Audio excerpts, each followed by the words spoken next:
Good morning, good morning, good morning. Hello, world. Hello, and good morning. And welcome back to yet another fun-filled episode here with us on the Early Morning Sports Talk podcast. As we embark upon what will be another great episode this morning. We thank you all for chopping it up with us, and we thank you in advance for a time that will be had.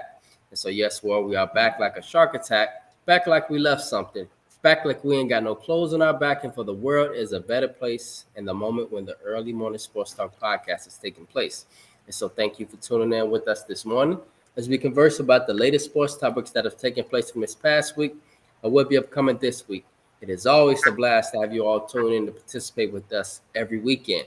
As a reminder that every week we always like to begin our podcast by reminding our audience that the Early Morning Sports Talk podcast can be found on Facebook via our two Facebook pages, the Early Morning Sports Talk podcast community page, as well as additionally on our Early Morning Sports Talk podcast Facebook page. You can find us on Instagram at EMSTP underscore. Again, on IG at EMSTP underscore.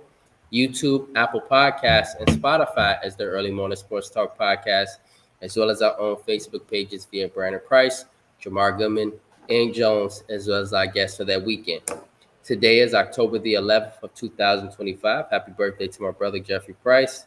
And we have seen yet again another fascinating week in the sports world where on Monday, we chopped it up this past Monday with Mr. Corey Lockwood. He is the head coach of the junior varsity basketball team at TF South High School. He is a big Early Morning Sports Talk podcast supporter. And so we had a great time, myself and Ian Jones, speaking with Mr. Corey Lockwood about the WNBA playoffs that took place, in which now the Las Vegas Aces, congratulations to them fellas. Congratulations to Asia Wilson. What a fantastic run. She has now won three out of the last four WNBA titles. Her, Becky Hammond, Chelsea Gray, Jackie Young, they are a dynamic duo. Congrats to Gary, Indiana's own Dana Evans. We'll talk about all that shortly, but they completed a sweep in impressive fashion. Additionally, we will see the MLB playoffs take place, in which for the National League, the winner of tomorrow, well, in this case, tonight's decisive Game 5 between our Chicago Cubs and the Milwaukee Brewers will decide whom will take on the mighty Los Angeles Dodgers for a chance to represent the National League in the Fall Classic after a heartbreaking era ended the Philadelphia Phillies World Series campaign. Additionally, the New York Yankees will be ousted by the mighty Vlad Guerrero Jr. led Toronto Blue Jays. He's been on a mission, guys. Y'all see how angry that boy playing? That boy is trying to win a World Series. Whom is awaiting the winner of tonight's decisive, I wrote this yesterday. Last night's Detroit Tigers and Seattle Mariners classic 15-inning matchup with the Seattle Mariners. They advanced, and so now it'll be the Toronto Blue Jays and Seattle Mariners that would battle it out to represent the American League in the World Series.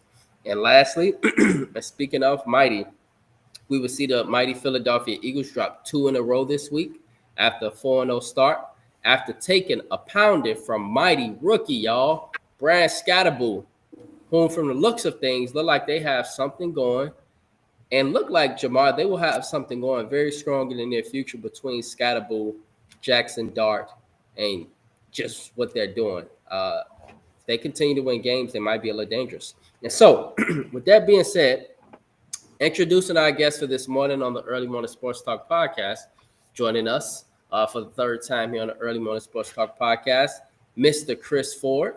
Chris is the owner of D3 Hitting and Fielding and is also co-founder of the Northwest Indiana Lady Vipers softball program. He is already, taken. He is a father of 4, and he is a diehard Cubs and OKC Thunder fanatic.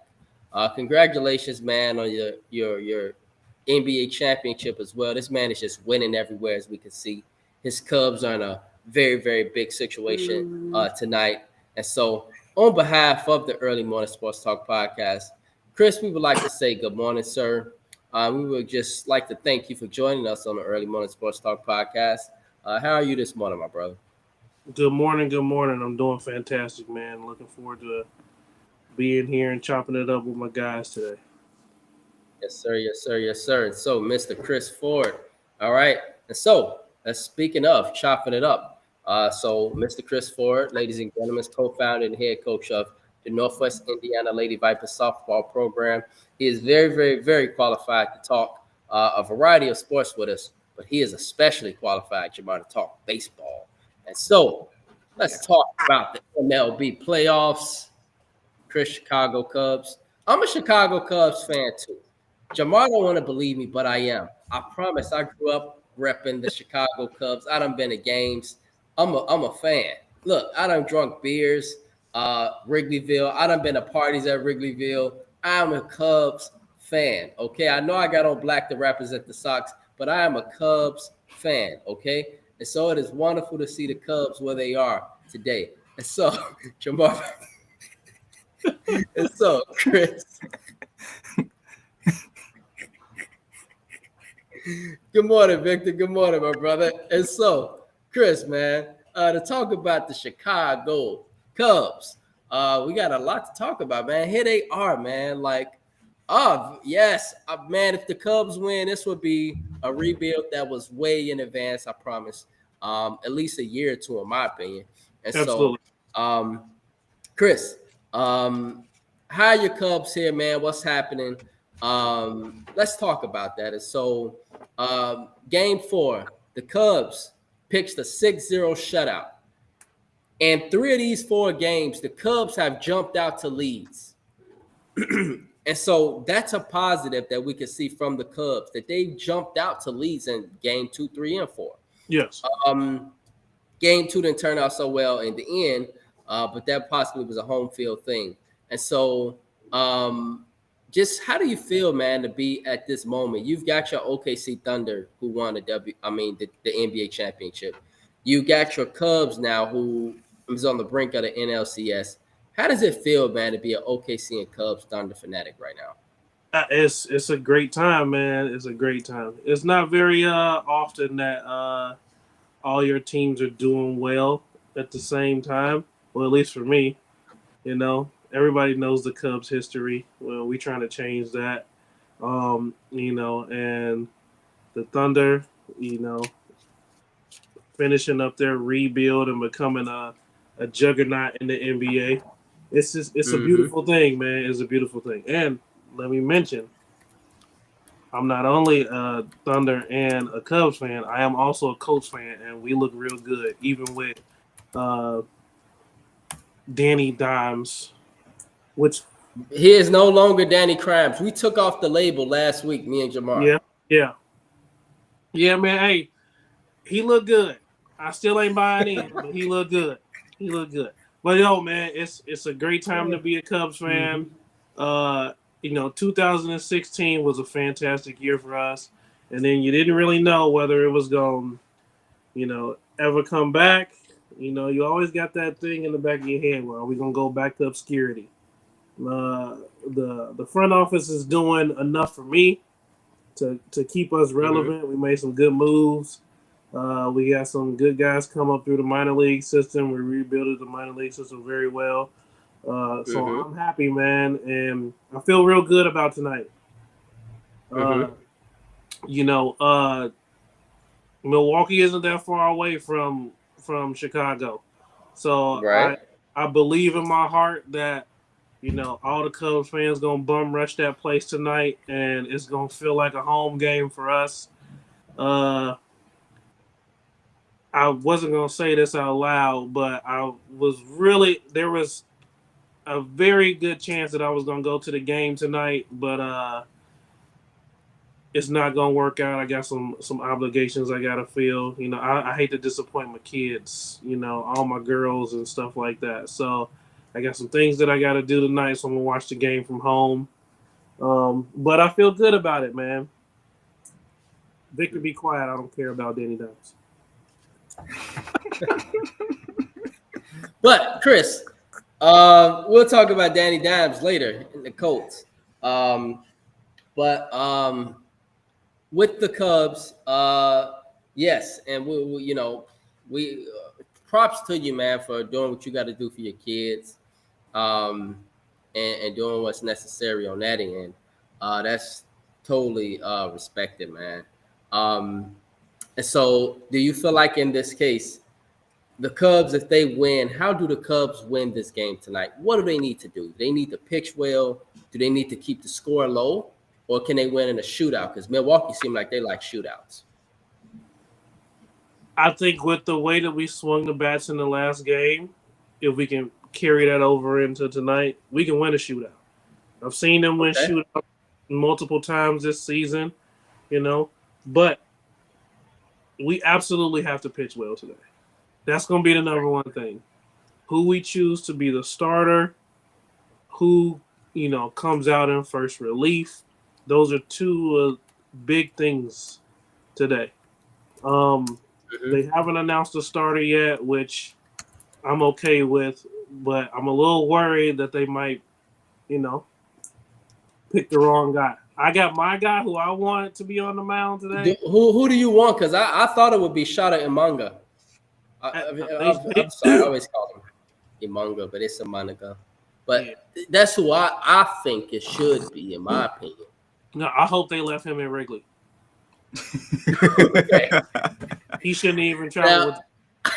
They should have let him go. Watch the game from the clubhouse and prepare for the Dodgers in game one. Let him get his mental right. My choice to pitch today to start the game would be Colin Ray. I thought Colin Ray should have been the game one starter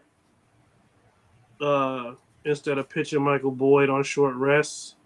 But I 120% believe that he should be the dude who starts the game today. I think he gives us the best option. It's his former team. Right. He gonna be a little bit amped up. And being his former team, he might have a little bit of insight up there. On what those guys like and what they don't like and how to get them out. And I just think that he's rested. He's pitched really well at the end of the season. He was definitely one of our, I want to say, he might have been top two because Matthew Boyd. I keep saying Michael Boyd. Matthew Boyd. Yeah, Matthew. He scuffled. He scuffled a little bit at the end, after the All-Star break. So I think that Colin Ray and then obviously Cade Horton were probably our top two guys in the rotation going into the end of the season. And so I feel like he deserved, he pitched well enough. He deserves the opportunity to start in this game. Yes. And I hope we get past them because the way Matthew Boyd pitched in game 4, man, that's that playoff picture I love, man. Like it's that picture where you know that if a person like that can get hot a pitcher, that could transform a whole playoff run, especially in the MLB playoffs, fellas. I know the Dodgers might seem high and mighty, but they ain't invincible, Jamar. They are not invincible. Philadelphia pushed them to the brink.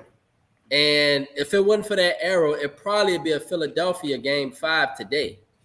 And so who knows? I mean, I know the Dodgers seem invincible, but if we can get past the Brewers, the 1 seed, I think it's playoff baseball at that point. It ain't nothing to lose at that point. Who the hell expect the Cubs to be in the NLCS at that point? You lying if you said. Wait, say that again, Chris? You lying if you said you thought they were going to be in NLCS. I can tell you that. I know, because I didn't. Absolutely. I can admit that. Jamar, did you expect the Cubs to be in the NLCS? I almost cussed. Of course not. Look at it. Look at his face. What? Who? No, of course not. I didn't expect that. No. Right. And so here we are with this opportunity. And so, Jamar, quickly, man, who gets it done tonight? Do you think the Cubs get it done tonight? I think it's possible. It's definitely possible. Before we even went on, Chris was saying, like, he pretty much proud that they didn't, lay down because they could have just, got swept and just, stayed home and that'd have been the end of the season. But the fact that they took back momentum in game 3, I'll tell you a little secret. I've been secretly rooting for the Cubs. I mean, at this point, I just want somebody in Chicago to be a winner. So in Game 3, like I was a little nervous based on how that game was going. Yeah, they scored early, but it seemed like the Brewers was threatening like every other inning. It was like they was right there, and they figured out a way. Game 4, like I was telling Chris, I'm so glad Ian Happ and Kyle Tucker showed up. Well, welcome to the playoffs. Like for real. Amen. I know Michael Bush been excellent, leadoff home runs here and there. PCA looked like he's starting to get some confidence again. And of course, if you get a hot PCA, it makes things a little bit more interesting across the board. But nevertheless, I mean, like this series has in my opinion, it has a lot more intangibles to it because of the rivalry that has been in the last 5-6 years between the two teams. The fact that Craig Counsell came from Milwaukee and just everything, like all the little things in between with that.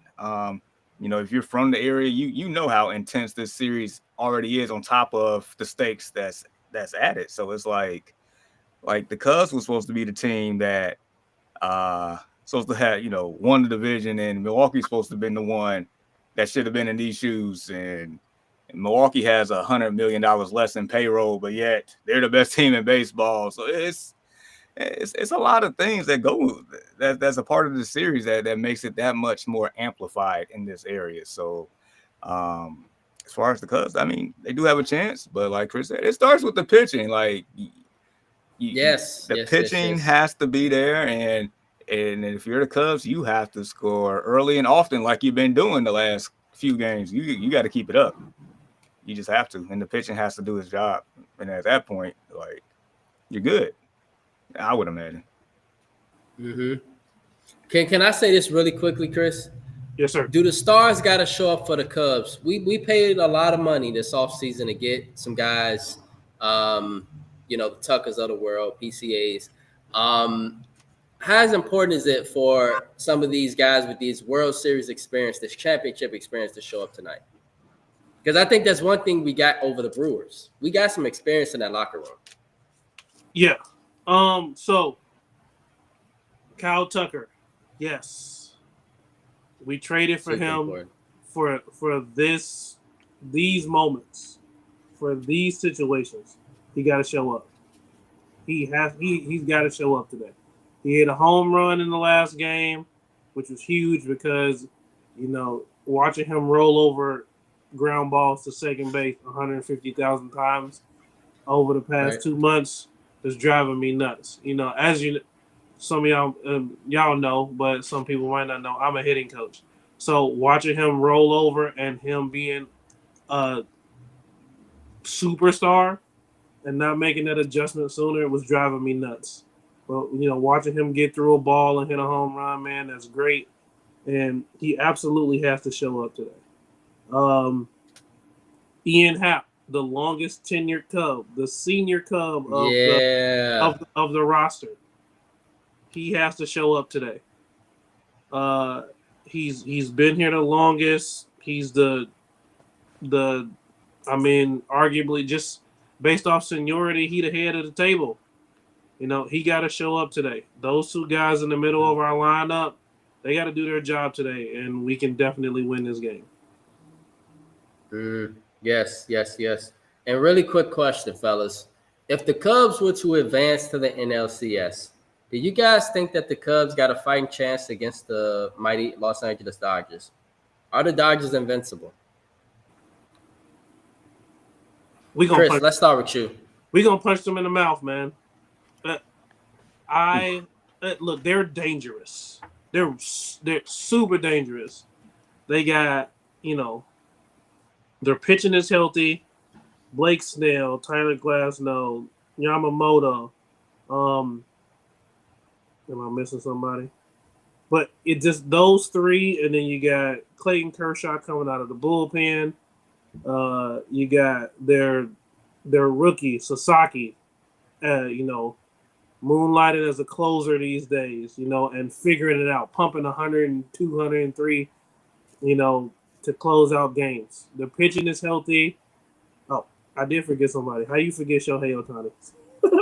Right? I mean, but that's enough. But Jamar, at that point, it's a of course with him and Mookie Betts and those guys, man. Yeah. Those are the usual suspects when it comes to them. Right. They, And you they got- just At the head of all of that, you have the best player in baseball at the head of their team, man. There's nothing that this dude can't do. He can run, he can hit, he gonna throw you 102 off the mound and then break you off with some breaking balls, man.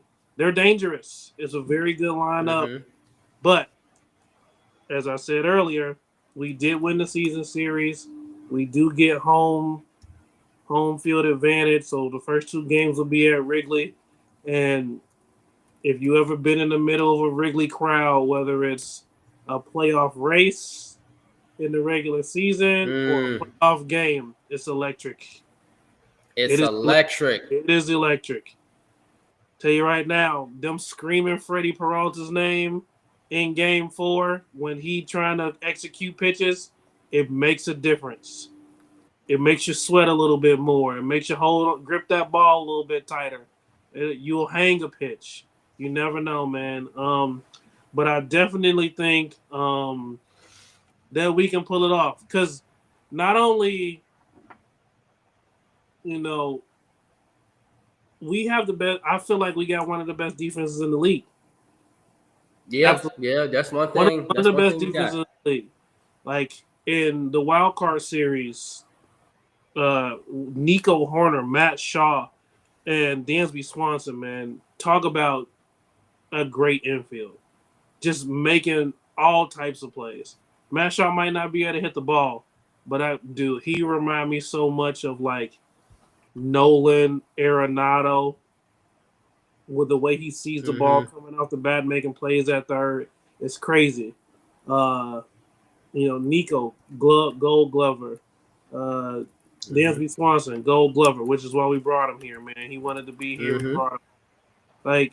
And then you got PCA in center field who can cover line to line. Literally, we could stick him out there by himself and he'd probably make every catch. The dude's insane. He's so good. He's so good. Yeah, he is. I think that we might be the team that can get it done against the Dodgers, man. Absolutely. Yes. And so, that being said, we got a very important question, Chris. And this is a question that we ask all of our guests. For instance, I've asked Corey. I've just been asking everyone that comes on as of October. But it's very important we do this with you. We need your World Series picks. And so, right now we have the Cubs and the Brewers battling it out to play the Dodgers. And then in the AL, we have now the Mariners, who, what a classic series, everyone. Beat the Detroit Tigers last night, 15 innings. And then the Yankees, unfortunately, got ousted by a mighty Blue Jays team.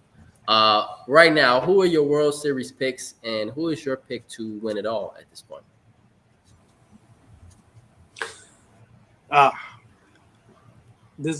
Look. If we pull it off tonight, man, I think we can make it. You get Kay Horton back, who's probably been arguably the best pitcher in pro baseball for the past 2 months. I got on my Jake Arrieta jersey, and he looked like Jake Arrieta for 90 days. After the All-Star break, pitching lights out with a sub-1 ERA.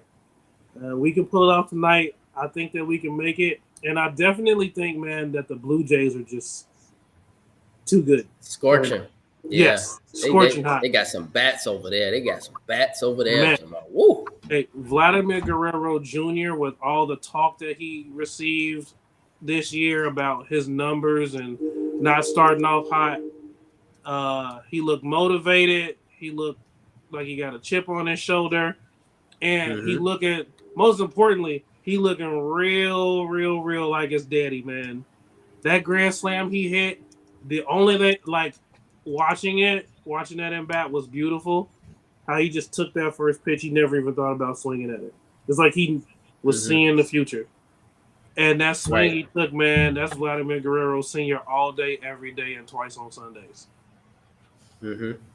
So my Mhm, picks would mhm, be mhm. the Blue Jays, and I'm going with my boys, man. The Cubs. We're gonna shock the world. Yes. Well, that sounds about right. I mean, for the World Series, I picked who did I pick? I picked the I picked the Dodgers to win it all. Um, I think you guys know I got good reason to pick that. Oh, I absolutely. mean, they do have one of the most paid, and baseball money wins your championships. Ask the Yankees and the Dodgers. Yeah. And so, they got them payrolls, them big markets, man. And so they just got a damn near all-star team over there in LA. And so it'll be interesting, man, to see what happens. But Jamar, who was your pick again for the World Series? Give us your pick again, bro, for the World Series. Well, it was I guess what he got on. Right, it was the Cubs. It was the Cubs and the Yankees. That's what it was. Okay. Right. Yep. Until we found out how hot Toronto was. So. Right. And for me, I picked the rematch. I think me and Jamar, yeah, we both picked the Yankees. I wanted to see a rematch between the Yankees and the Dodgers. But obviously the Yankees didn't show up. And so, on the other hand, that concludes our MLB conversation with our brother, Mr. Chris Ford, co-founder and head coach of the Northwest Indiana Lady Vipers softball program, owner of D3 Hitting and Fielding. And so we appreciate that baseball conversation, my brother. But now we got to head to the NFL. Hey, Jamar, guess what time it is, bro? What time is it? It is time for NFL reactions and overreactions. And All so, right. Chris, we know you're a football fan as well, man. And Yes, so, sir. by the way, Chris, Cubs versus Blue Jays. That is the pick from Mr. Peoples Hernandez. And so, appreciate you giving us that pick, bro. That will be a great World Series just with two large markets as well. And I remember Ian giving us that, I think, last week it was. And so, Ian be low-key picking a lot of right stuff. And so, NFL reactions and overreactions. Jamar, we'll start with you and then Chris as well. Is it an overreaction, fellas, to think that Jackson Dart and Brian Scottaboo, both rookies, rookie quarterback Jackson Dart, Brian Scottaboo, who's looking like another version of Brandon Jacobs, Cam looking Scottaboo. like it's Cam Scottaboo. He's out here looking like a Mike Allstock Jr. Is it an overreaction to think that this duo will be a problem for the NFC East, the Philadelphia Eagles, and the rest of the NFL in the near future? I mean, I don't think so. I mean, look what they just did on Thursday to the defending champs who went into that game as a heavy favorite, and for Jackson Dart to go into that game without Malik Neighbors, who's out for the season, without Darius Slayton, who was their next top wide receiver, to go in there with a bunch of backups. Some of these wide receivers I never even heard of. To do that against the Eagles, like why the future can't be now to a certain degree. I mean, yeah, they're both rookies, but I mean, heck, if you was watching in the preseason, you saw that Jackson Dart had the it factor. There's not too many guys at the quarterback position that has the it factor, and it's not too many running backs that has a high motor like Scottaboo. It's just not. Yeah, he got a motor. That kid got a motor. You can't teach that. So to have both of those guys, and if you see the teammates, how much they rally behind these guys, like, no, why can't they be a problem now? I mean, we know what Dallas defense is, nothing. The Commanders defense isn't that great either. So I mean, why can't they do the same thing to the other teams in the division? So no, not overreaction. Yeah, absolutely. I'm pretty sure Cam Scottaboo, he can outrun Bobby Wagner any day. And so, and that's the linebacker for the Commanders. And so Chris, what are your thoughts, man? Is it an overreaction to think that this duo could be a problem for the NFC East in the near future for the Eagles and for the NFL? I don't think it's an overreaction at all. Like Jamar said, why can't the future be now? And the proof is in the pudding, man. Watch the game, you can see it. You know, the it factor, and being a coach and a leader, you get to see firsthand the power of belief. And if you got belief in yourself and your team, man, and you got a little talent behind it, you can accomplish things that you never thought you could. Like, you can tell that those dudes just believe in each other. They believe in Jackson Dart. They believe in Cam Scatterboo. And sometimes that's really all you need to turn things around at any point in time. And they look good, man. They look good against the defending champs. Yeah, on my parlay, I didn't have, the Philadelphia Eagles only scoring 17 points. Absolutely not, man. They shut that offense down and they put them to work. They put the work in. It was great. Right. Yes, it was great to see. AJ Brown still looking unhappy over there, man. But I hope that they continue to try to work things out. But Deshaun just gave us a comment. Good morning, Deshaun, my brother. Yes, Deshaun, our brother, rocking on Sunday mornings with Jamar Goodman, Destination Fantasy Podcast. If you are into fantasy football, those are your guys. Destination Fantasy Podcast. And so he state Dart looks good, poised, and his legs going to be a problem. Yes, he can run, Deshaun, for sure.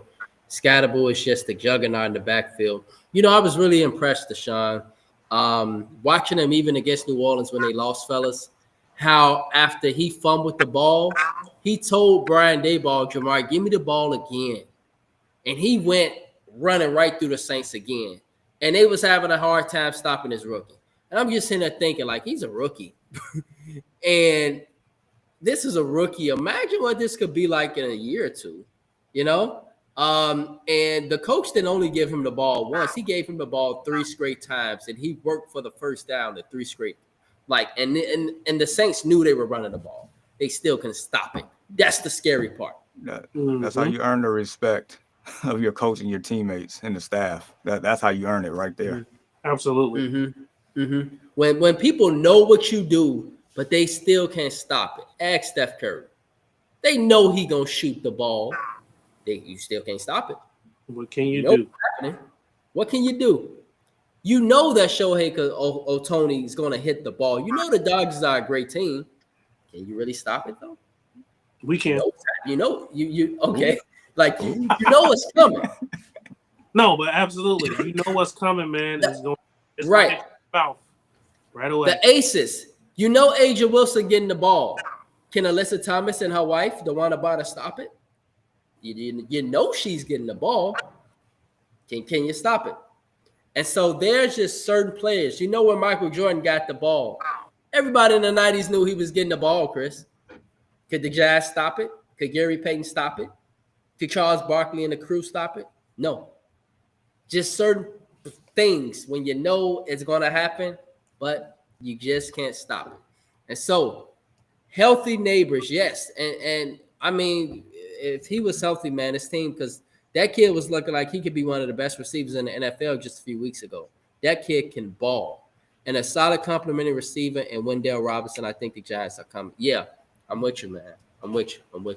And so, yes, it's good for the Giants, man, to be a good football team. On the other hand, Jamar, is it an overreaction to think that after trading quarterback Joe Flacco to the Cincinnati Bengals, now making room for rookie quarterbacks Dylan Gabriel and Shedeur Sanders, that Ian Jones, I don't know if Ian is still with us, might change his mind on if rookie quarterback Shedeur Sanders will likely start a game this season for the Cleveland Browns? Is it an overreaction to think that Ian now, after seeing what the Browns did with Joe Flacco, shipping him to Cincinnati, Now, Shedeur Sanders just named QB2 yesterday, Chris. Is it an overreaction to think that sometime if this team don't go anywhere, that Shedeur Sanders will get us started? We'll see him in action this season. I mean, I've always felt that he would get an opportunity at some point this season, even before the Joe Flacco trade, but that just pretty much just cleared a pathway for him to get on the field by far. I mean, the Browns are in a phase to where they are trying to see who is their future quarterback, or more so, is their future quarterback on the roster right now, because the draft compensation that they do have coming up in this upcoming draft, to where if it doesn't work out, they can go get a quarterback in the draft if they really want to. They do have 2 first-round picks. Now, the first-round pick they got from the Jags is probably not looking as high as they thought it would be, but nevertheless, it's still a first-round pick. But look, it all depends on, I guess, how fast or how quickly the wheels unravel, per se, with Dillon Gabriel. I mean, there's a reason he's a 3rd-round pick, and we all know that Shedeur Sanders should have been a 1st-round pick, if not a very early 2nd-round pick, or more so, he should have went well ahead of Dillon Gabriel, if I'm being very frank. So I think he's gonna start now. As far as Ian, I don't know. Ian may be a little stubborn on that front, but I think he will play at some point. And heck, by the time the Browns come play Chicago, he might be the quarterback then. Who knows? All right.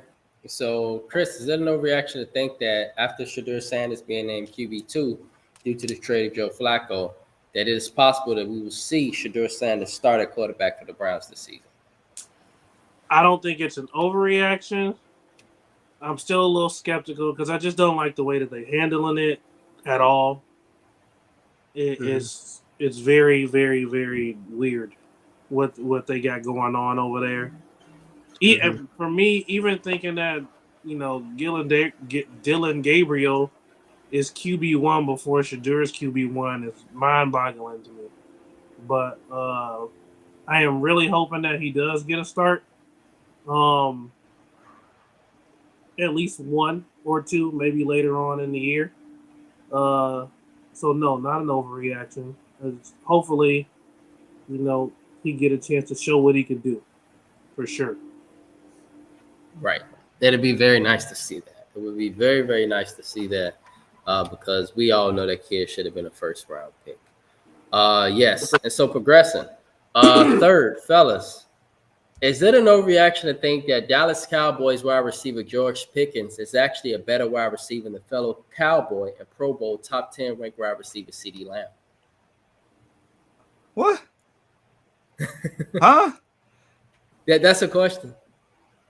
Yeah, we definitely overreacting here. Nope. We're not doing this morning, Brandon. We're not doing this morning. We're not doing it. CeeDee Lamb is that guy. CeeDee Lamb got paid all that money to be that guy. Now he just had to have an unfortunate ankle injury against our Bears, and Bears, smacked the Cowboys that day. But nevertheless, CeeDee Lamb, when he is healthy, he is a top 3 to 5 receiver in this NFL, without a doubt. George Pickens, yes, he can make some unbelievable catches. Yes, he is this generation's Brandon Lloyd. And anybody else that could just make spectacular catches but can't do the regular, 10-yard out. I don't know. I don't get it. But nevertheless, CeeDee Lamb is that guy.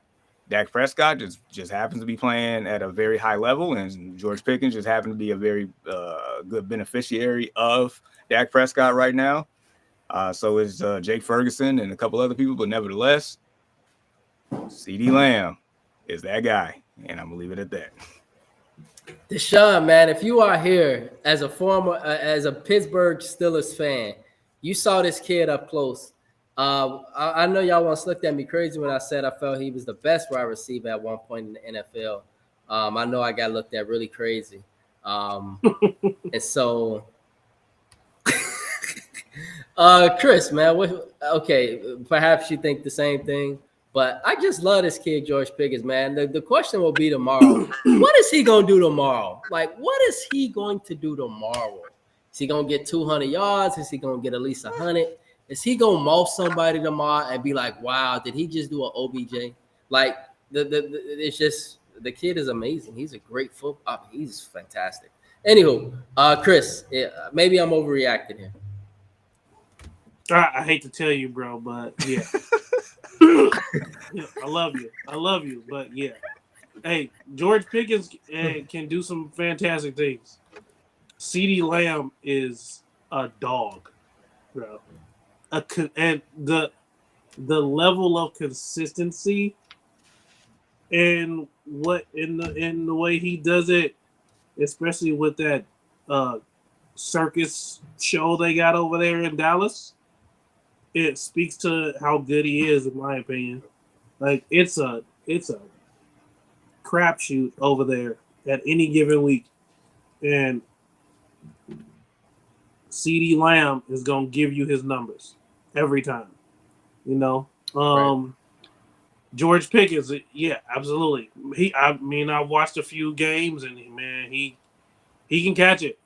He do some good things out there, but yeah, I'm taking CeeDee Lamb every day. All right. Yes. It was just a question because the Cowboys, they got a good core in this case. I mean, if you got a guy that's damn near, okay, yes, we know he's not his best. I knew that, guys. I knew it. I knew it. But just to ask the question, it shows that the Cowboys got a good problem here because you got two damn good receivers. Well, when CeeDee Lamb come back, one is kind of pushing the other, in my opinion. I know he ain't better than CeeDee Lamb, but that's a good problem I have over there, like really. All right, back to the stuff that we can all agree on. Number 4, I think we can agree on this, possibly somewhere, somehow. There's some type of agreement here. Is it an overreaction, Jamar, to think that after the heartbreaking loss, yet again from the Miami Dolphins this weekend, and I had to message Keith O'Shannon as they was live, man, because I know he was hurt, man. After they lost yet again, but this time to the Carolina Panthers, that the clock is now beginning to tick on head coach Mike McDaniels. So here's the thing, like that clock's been ticking on that man even before that loss. It probably just sped up the clock, but it's been ticking on that man. Entering the season, it was ticking on that man. I mean, I know he was on here last week and he said he was gonna win 4 in a row, and he had a good case until we saw that abomination happen. So like I said, like I like Mike McDaniels. I would go have a beer with Mike McDaniels. I don't even drink beer. I would go have a beer with the man because he's a one of a kind person. But as far as the head football coach for this particular team, I don't think it's that. He's probably a very excellent coordinator. I don't know if he's like a head coach material at this point anymore, but yeah, that clock is ticking.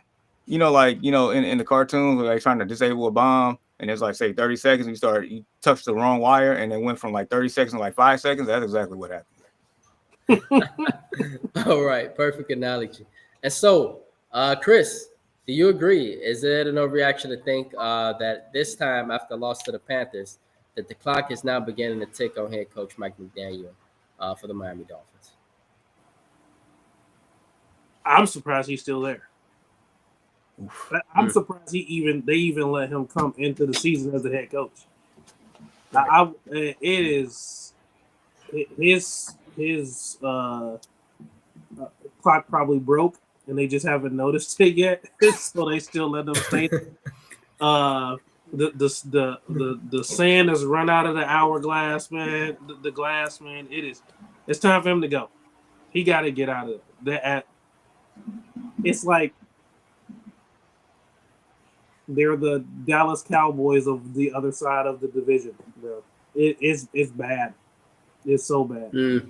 Yeah, I think I think his clock has run out. I think whatever he brought to them, and I watched their what do you call it? What's the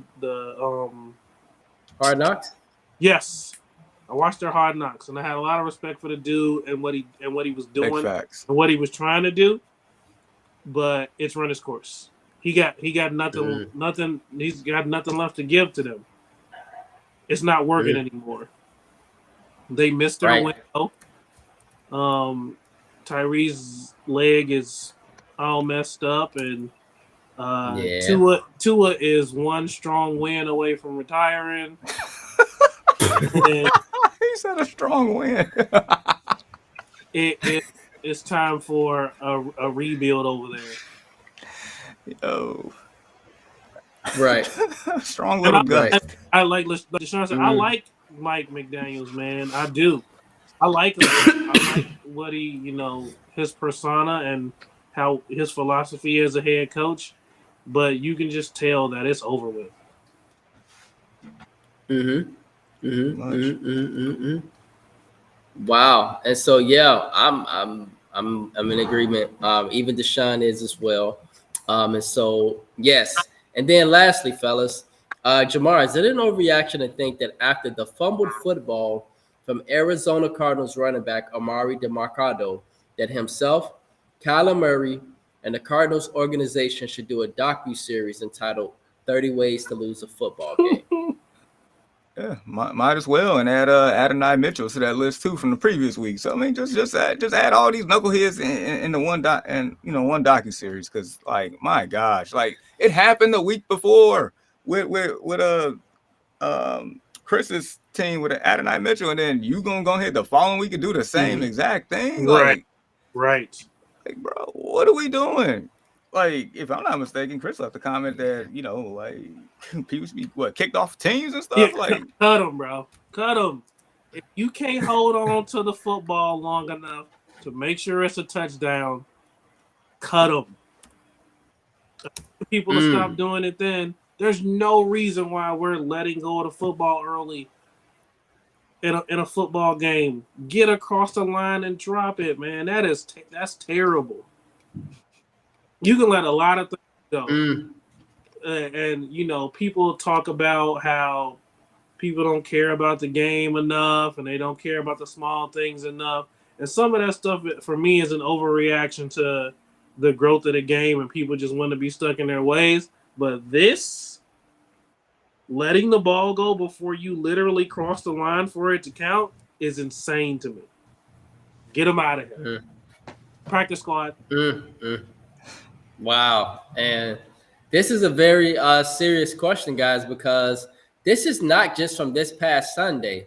To our fans that are sports fans, if we watch the NFL, we know the Cardinals have been dropping games left and right. This is all they do. This is what Kyler Murray does. And he's been ticked off about it as of late because they've been dropping games. I mean, look what they did against the Rams the other week, guys. Look what they did the following week after. The Cardinals just find ways to lose games. And so at this point, it was a serious question if they should do a docuseries entitled 30 Ways to Lose a Football Game. And if they do, then we should sit as students with our notepads and just listen to Kyler Murray speak, and he'll teach you everything. Oh, yeah, bro. His play is just as small as he is these days. And so, yeah, shout out to Jamar for writing that question, man. That's a great question, Jamar. And so, all right. Yeah, so notable college football games this weekend. We got some big football games happening this week, guys. Number one, Ohio State. They are going to Champaign. That is right, Jamar. And this is a big game. Illinois, they actually beat USC last week, ranked USC, so that was a good win. And so now they host the Buckeyes today, and it'll be at noon, so that's a big game. Number 8, Alabama, and number 14, Missouri. Big SEC matchup. Playoff implications possibly. Additionally, number 6, Oklahoma, and now unranked Texas. Again, repeat, number 6, Oklahoma, and unranked Texas. Guys, it's Archman in it. It's Archman in it. Go ahead, Chris. I see. Yeah, that's the Texas fan right there. Look. Is he just riding the coattail of being a Manning? How got a good last name. How could you not say yes? How could you not say yes? I don't know, man. It's dicey. This ain't Longhorn football. This ain't the Longhorn football that I know. Vince Young is rolling over in his bed every day. watching watching this Longhorn football that we got going on here. It It looked awful last week. It looked really. It looked awful. people were wondering Awful. why I can't and I'll forget his name. Who was the quarterback before him? Was it Ewers? Was it Ewers? Ewers, Yeah, Ewers, last yeah. name was Ewers. I think Yeah. Quinn was his first. Quinn Ewers. Yeah, Quentin Ewers, yeah. And people were always wondering why Ewers was continuing to start and Arch wasn't really getting that shot when it was looking Right. dicey. Right. Now you know. Mhm. Even me, Right. I was like, why we put Arch in the game? Now you know. He wasn't ready, and he might not be ready. I'm not ready to close the book on him. You know, he still got mad blood, so there's always a possibility. And I'm not ready to close the book on him. But the Heisman Trophy talk, the top pick talk, we gotta close the book on that and put a bookmark in it and, Right. and save it for later until he figure it out. 'Cause Well, there's the no question way might be he's unranked. right. The question might be at this point. I don't know if we see miracles like Jesus being resurrected from the dead. It's just an analogy. But the evidence, what I'm saying, is out there, I think, for this kid at this point. I don't think he's nowhere near Heisman, nothing. Nothing at all. No, not a He's chance. barely a starter.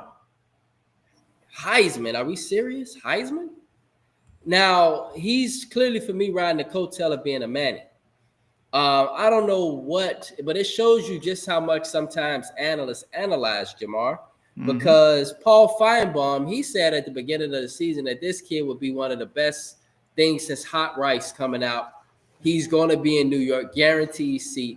And I'm just sitting there like, is he saying that just because he at Texas? Is he saying that just because he's a Manning? Like, is he really doing his research on this kid and seeing what he's really doing? Like, this kid clearly for me is not what people are saying. And you put out a perfect analogy, Chris. Now we see why Jamar, for the last 2 years, the second year last year was really dreadful because we're like, okay, yeah, first year, he can sit out. But last year, everybody's like, why is he? Why? It was just whys everywhere. Now we see why. I mean, I'm of the position where, yeah, I'm definitely not writing them off. I think it's just one of those to where he just need more reps. He just got to keep playing. Yeah, That's where I'm at, and the hype definitely superseded the productivity. Like, Absolutely. To be fair, he didn't ask for Paul Feinbaum to say he'll be in New York, for the Heisman and all that stuff. He didn't ask for that. Very true. I mean, yeah. But he did choose this path, knowing that, hey, you do have a Manning on the back of your jersey, and two other people, and one probably pretty soon, in your family's Hall of Famers. So it's like you did choose that. So it does come with a level of scrutiny, but to be fair, it's like he didn't ask for this. He hasn't really played since he's been at Texas. He played some last year, here and there, but it wasn't like he hasn't really played. Just let him play and see what happens. I think he's realistic about it. We've been playing. We've been watching him play and see what happens, all right? He hasn't played up to par. Also, has the play calling been there either? Because I know that was a question mark at some point early in the year, too. So it's like. But I think he's coaching scared, the head coach, because he want to make sure that this kid don't go out and stink up the joint. He's limited. Clearly, this kid is limited. He barely can throw the deep ball. I think he can't. I think it's a more so to where I'll put it to you like this. So the 49ers have Mac Jones as their backup quarterback, right? Kyle Shanahan has let that man, he said, let it rip. And Mac Jones looked like a second coming to Tom Brady the other night. Yes, he looked good last week, yes. Yeah, so So that's what I'm saying. Like, is the head coach? I forgot his name, but nevertheless, is he really letting? Steve Sarkisian? Yeah, is he Sarkisian, really is he really letting him rip or making him play within this box? I haven't really watched too many Texas games, but I He's know making that him was the play question. within his box. I think he's doing that to protect him, Jamar. But is it more so limiting? Like, is it really protecting him, or is it really like not letting him be him? Yeah, hindering him. Yes. That's the thing about coaching, man. You got to be able to let these kids be themselves and fit what you want to accomplish around who they are to get the best out of them. Like if you know your quarterback and hit what is going to be successful for him, you got to figure out a way to get your offense to be able to work around who he is, and that's probably not right now. But guys, he got 5 interceptions in 5 games. Oh, absolutely. Well, I'm not surprised. Listen to the talk and the pressure, like being a Manning and all that weight he's got on his shoulders. He probably scared out of his mind every time the ball is snapped because he know the level of perfect people are going to expect from him. It's like I feel like it's no different from Bronny, no different from Shador. Like okay, no different from Jordan kids, Michael Jordan kids. Yeah, like that pressure when you come from superstardom is crazy. Gotta be crazy. You know? Yeah. All right. And so, yeah, all right. We'll see what the kid does. He's at home today. This would be a nice win for him if he could win in the Red River rivalry. This would be a great win for him, right, Chris? Absolutely. This against number 6 Oklahoma. But the great thing about it is that you're at home. You're at home, and so if they can win this game, it'll be great. If they lose, then it'll be just more questions. But we'll see how that turn out. Number 10, Georgia's at Auburn. Big SEC matchup, so that's an important game. And then Florida, big win over Texas last week. They're going into A&M team that's they're 5-0, and so this will be very, very nice to see Florida play against Texas A&M in a huge SEC matchup. Both of those teams are still fighting for SEC contention as well for the championship game, etc.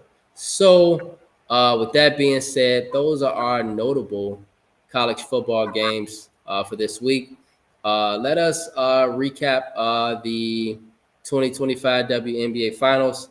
Congrats to the Las Vegas Aces, Chris. This is A'ja Wilson's 3rd championship in 4 seasons. Congrats to Becky Hammon, Chelsea Gray, Jackie Young. That core has stayed together, and so they've gotten 3 rings, and now they're a dynasty now in Vegas. And so the WNBA Finals, in my opinion, bro, it was one of the worst WNBA Finals in history because Phoenix was they didn't have enough perimeter shooting, number 1. Number 2, nobody could stick A'ja Wilson. She was clearly the best player on the floor.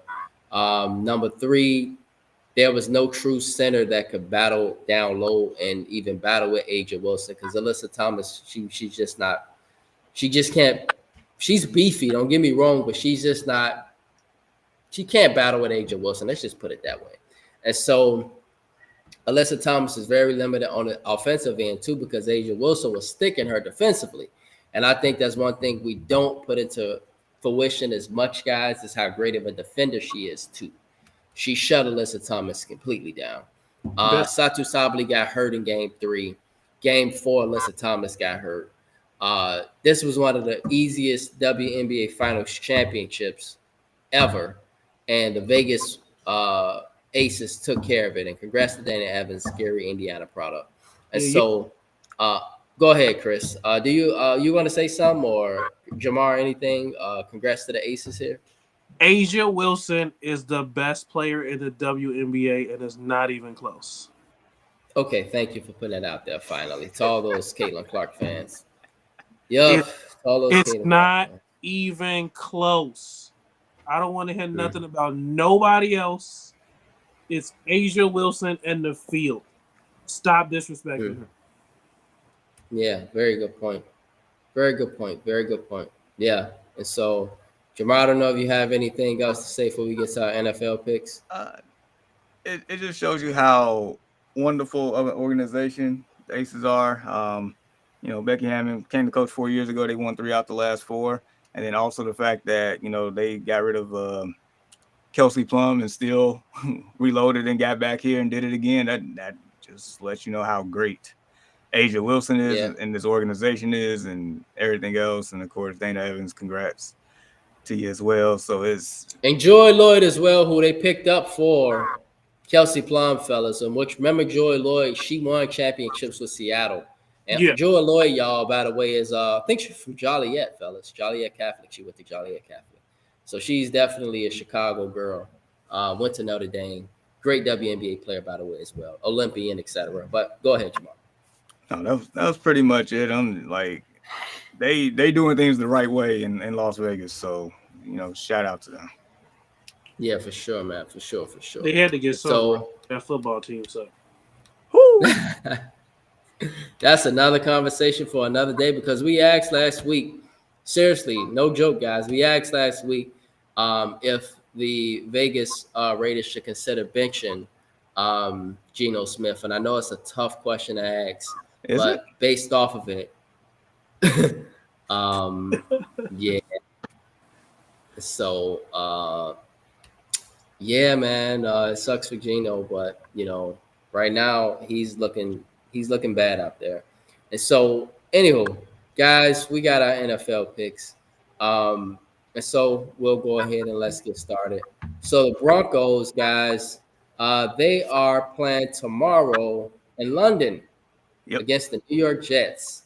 And so, Jamar, do Justin Fields get his first win tomorrow, or the Broncos continue to be the team who I thought they would be, which is a good football team? Well, before I let you know, Vegas thinks not because Vegas got the Broncos 6.5-point favorite, 43.5 over under. And to answer your question, no, the Jets suck. They just suck. Yeah. And Mhm. and look, I once again, like, I like Justin Fields to a certain degree. I do have a Justin Fields Bears jersey, but Burn it. like this ain't it. Like, whatever they're doing in New York is not working. Something has to give. I'm not saying it's all his fault because there's a lot of different issues with that team. Because Sauce is getting sauced out there and everything else with it. Mhm. So yeah, Garrett Wilson ain't getting the ball. not like No, you should. not at all. What is up with that? He ain't getting the ball at all. I think it's just Justin Fields. It's Justin Fields. Justin Fields. He holds the ball long. And it was a question that was asked early this week. Justin Fields, as a Bears fan, I've watched him. He holds the ball a lot. He can't really throw that deep ball well. It's a lot of things Justin do, man. He's run first, so that's his natural instinct. So just a guy like Garrett Wilson, he's not going to get the ball. The running backs are and the tight ends, but not Garrett. And so it's an unfortunate situation for him. Man, you better have him run a slant or something, bro. Come on, figure out a way to get him the ball. Have him run a slant or something. It's only 2 players you throwing the ball to, 2.5. Ain't nobody else out there. Garrett Wilson, Breece Hall, and maybe the tight end. That's it. Like, give him the ball. Right. And so, yeah, he not touching that ball, man. And so I know he frustrated, but 0-5. I mean, I just, I hate to see African American coaches put into bad situations, and we see it year after year, fellas. I just hope that the Jets don't do what we think or know that they might do, because it happens every year. African American coaches are put into bad organizations. They're put in bad situations intentionally, given a bad team intentionally. And in order to fill affirmative action quotas, say that, hey, in our history, we've hired this certain amount of African American employees. You can't get mad at us. You can't fine us. You can't do anything with us. Then they fire the guy after one season. And so I hope that this is not the case for Aaron Glenn. But common sense and history tells us that it likely might be Black Monday for Aaron Glenn come the end of the season. It's sad to see, but I just hope that it's not the scenario. But if he and I hate to say it as well, Jamar, if Justin Fields don't win, Chris, this might be his last opportunity to be a starter. Yeah, He might get benched. He might be a bench. He might be a second string quarterback after this. It is what it is at this point. no, he not gonna get the benefit of the doubt like Drake May or Matt Jones or anybody like that. Right. After this opportunity, he might be done. He gonna be a backup. He would have to find his way to like Sean McVay or Kevin O'Connell or Shanahan. He had to find his way to one of those as a backup to get rehabilitated, quote unquote. Yeah. Mm-hmm. Right. Yep. And so, I think we didn't get your pick, Chris. But I don't know if this is a Cancun, but Broncos or Jets. Broncos. Okay. All right. And so, Jamar, I don't know if you got. Voila. Yes. That explains it. And so the Cardinals at the Colts. Speaking of the docu series, 30 Ways to Lose a Football Game, does that docu series get further evidence tomorrow with the Colts? And so do the Colts. I think we know who Chris got. And I think you guys know who I got based off of me believing in the Colts. I said I love those big body receivers for the Colts. I love that running back for the Colts, Jonathan Taylor, one of the best running backs still in the NFL. Great defense. It's a good football team, in my opinion. You barely lost to the Rams up in LA. I mean, if the guy didn't fumble the football, this team could be 5-0, Chris. This team could be 5-0 right here. And just a good football team. Ain't nothing too special about them. Ain't nothing too fancy about them. They winning. And so, Jamar, who you got for this one, Cardinals or Colts? Well, Vegas loves the Colts by 6.5 point favorite, 47.5 over under. Kyler Murray hasn't practiced this whole week. I don't even think it would matter. What's y'all hashtag for the shoe or something like that? For the shoe. Yeah, I guess I'm rocking with Indiana Jones and the Colts. And can I hit this Cancun button? I think you can, man. Think you can. Okay. Cancun. Yeah. Voila, that is 2 Cancuns in a row. Seahawks, Jaguars. This should be a good one right here, fellas. I don't know if this might be a Cancun here. Jamar, who you got for this one, man? Shout out to the Jaguars, man. Good football team, low key. Yeah. Vegas like Seattle on the road, 1.5 point favorite, 47.5 over under. Yeah, this one is tough. I do believe the Seahawks are a good team. They do have a solid defense. Sam Darnold has played effective football at the quarterback position. Jackson Smith and Jigba has been phenomenal. But I will remind people the Jaguars, they pretty much number one defense in takeaways this year. They're so it's tough because it comes back down for me to Trevor Lawrence. Because at times he looks good, and then at times I'm just questioning, what you're doing. Like you should have been questioning Chris Jones last week for not even running after the kid. Dude, I think when he fell, Chris Jones he probably looked like, okay, yeah, we got him, it's a wrap. And then I think he was starstruck, well, not starstruck, but in awe, like, did this really just happen? And I'm not moving, I'm not moving towards Trevor Lawrence at all. Yeah, that was bad. But for this pick, I'm gonna go Jacksonville. They're at home. I'm gonna go Jacksonville. They are in Jacksonville. And so, Chris, Seahawks or Jags? Oh man, this one's gonna be close. I'm gonna give the edge to Jacksonville, man. How they played last week and coming off that momentum and beating the Chiefs. I'm gonna give the edge to Jacksonville though. Yeah, I'm with you guys. Biggest thing for me is Seattle traveling all the way from the Northwest down to the Southeast. Yeah. It's a big road trip for the Seahawks. They win it, it'd be impressive. Um, but I'm gonna go with the Jaguars. I think the Jaguars, yeah, good football team. Uh, Chargers at the Dolphins. Chargers are going across the country as well. But do the Chargers, they're playing a bad football team here, or are the Dolphins maybe a tricky football team? Because they put up fights every week, Jamar, as we see. They just don't know how to. Seem like they don't know how to finish football games. But who you got for this one? Chargers, Dolphins. Yeah. So Chargers are favorite 3.5 on the road, 43.5 over under. I'm gonna take the Chargers, but what I usually say, I don't have the warm and fuzzies to a certain degree. They should take care of business, but I mean, Chargers lost 2 straight now. And they got punched in the mouth last week at their house.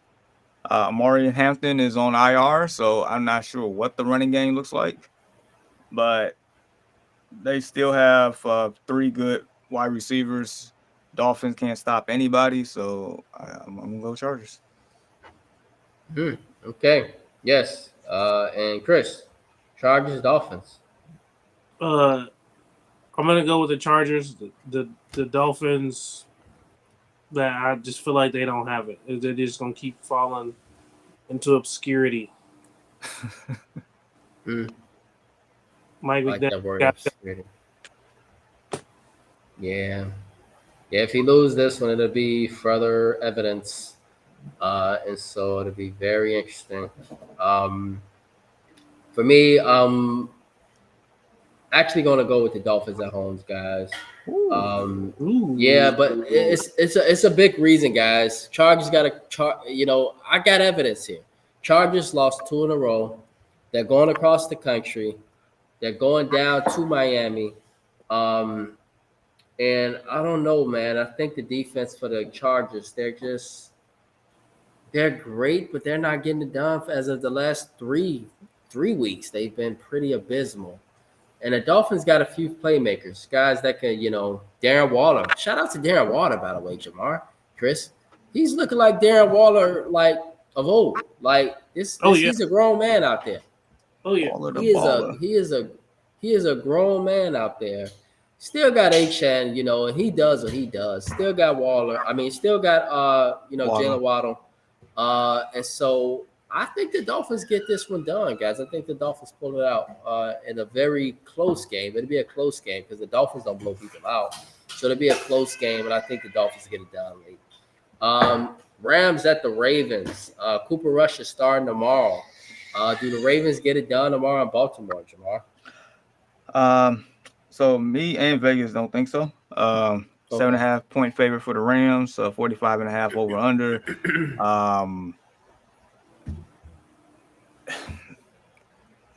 I know next week is their bye week, and they need it more than probably anybody in the NFL with all these injuries. But even when they was playing, playmakers wasn't making plays, especially on the defensive side of the ball, and that's where things gonna get ugly, just like Houston did to them last week.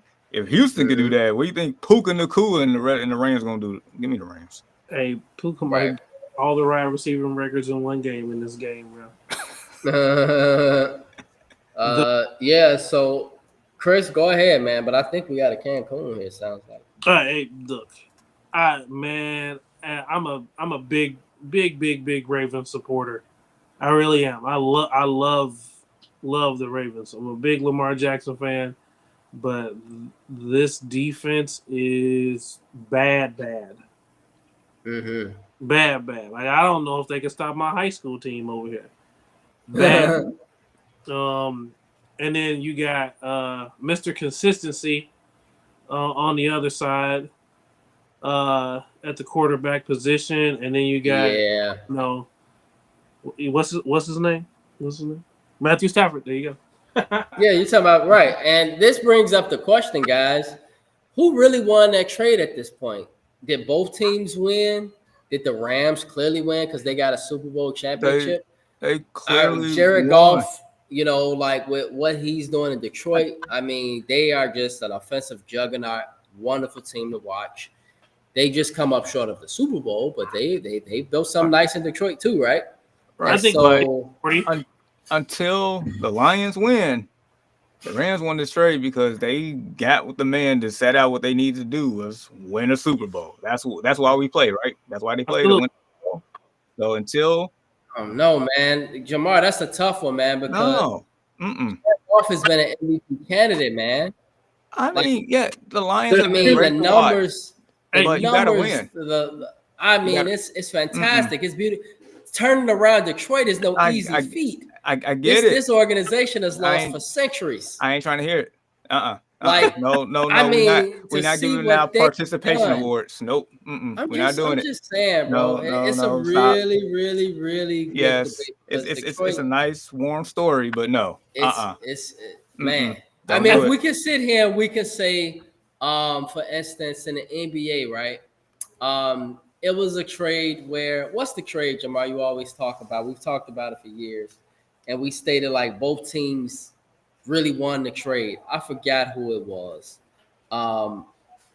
but you know, for me, that's one of those scenarios. I understand that the Rams won that Super Bowl, but really outside of that, the Rams, they had their playoff run last year, but besides that, they've been a first round exit, if not even the playoffs. But Detroit, NFC Championship.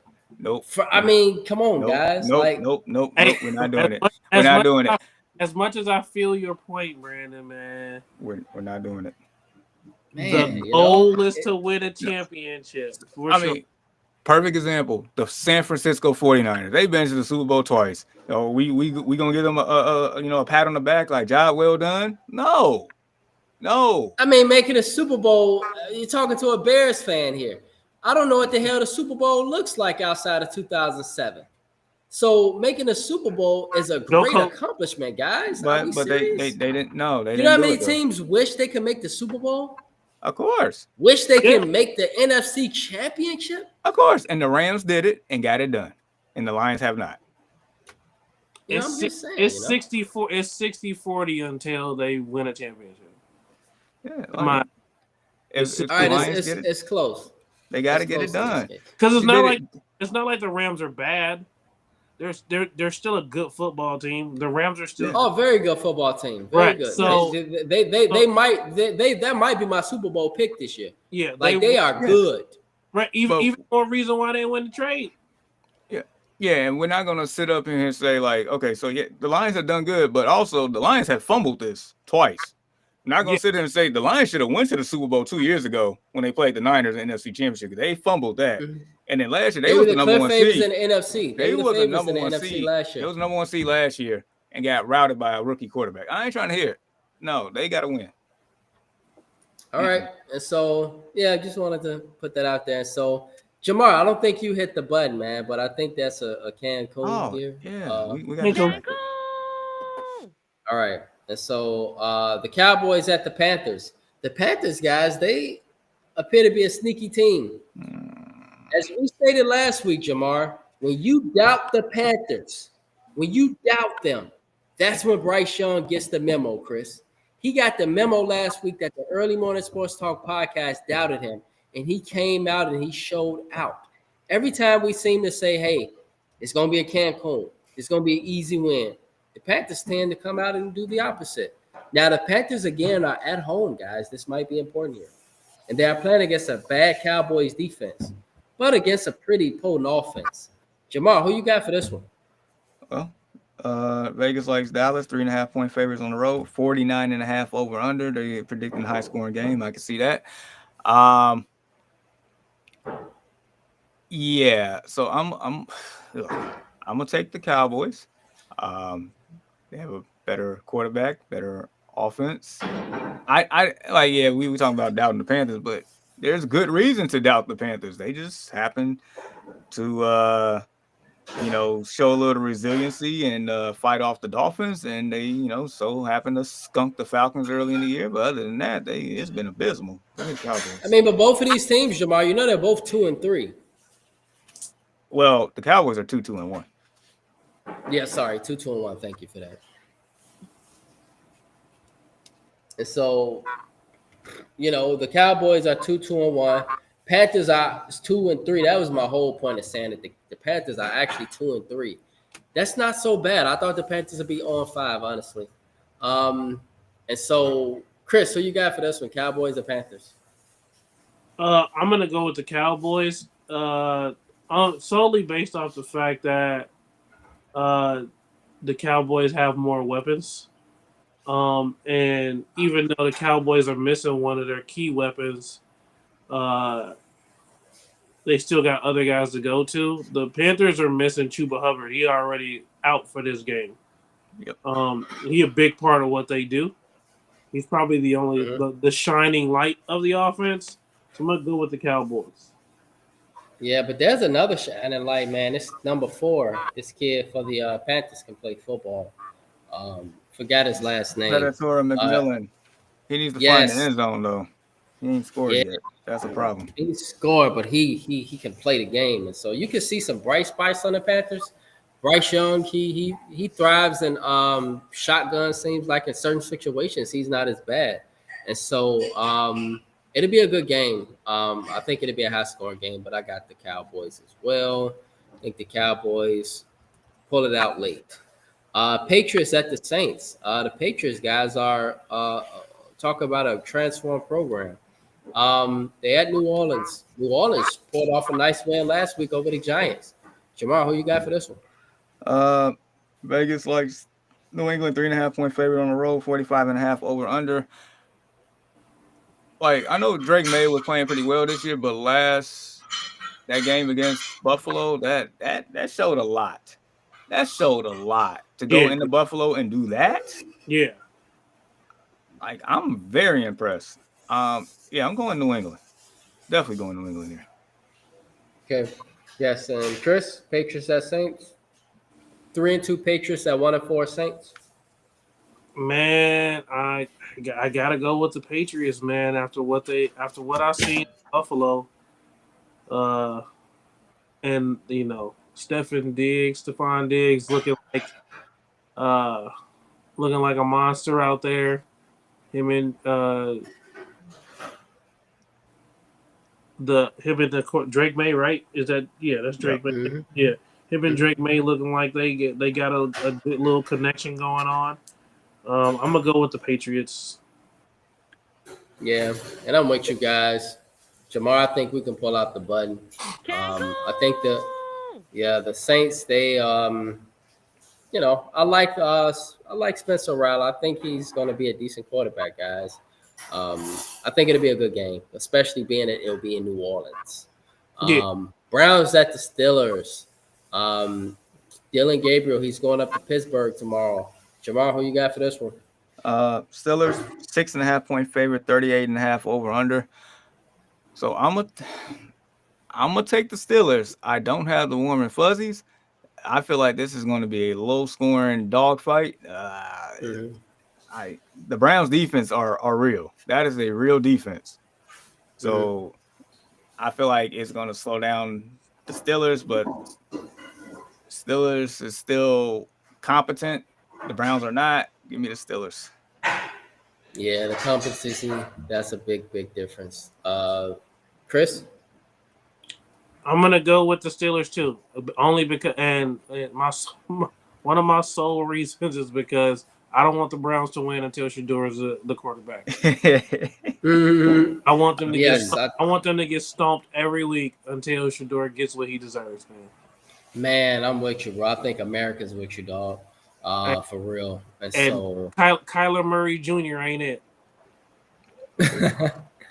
all right, yeah, Dylan, yeah, and so I think the Steelers, their competency, the head coach, and I think it turns out to be the difference.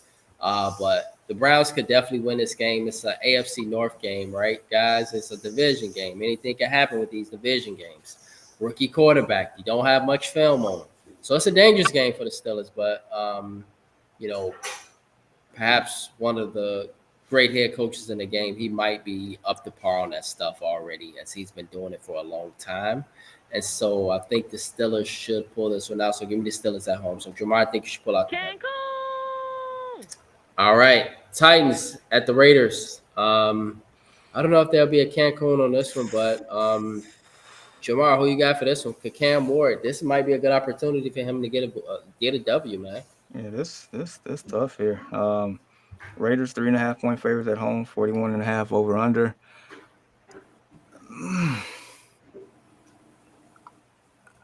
I'm stumped, but Are you stumped, Jamar, because the Titans are coming off a miraculous win in Arizona last week? Or are you stumped because of Geno Smith? The latter, how sorry and stinky they are. I mean, yeah. Is miraculous really the word we use for that win? It's literally it's sarcasm to the core, bro. It's sarcasm. Absolutely. It's like I'm telling you, like Cam Ward is good at football.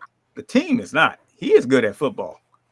You know what? I'm gonna do it. Give me the Titans. All right, Chris. Titans Raiders.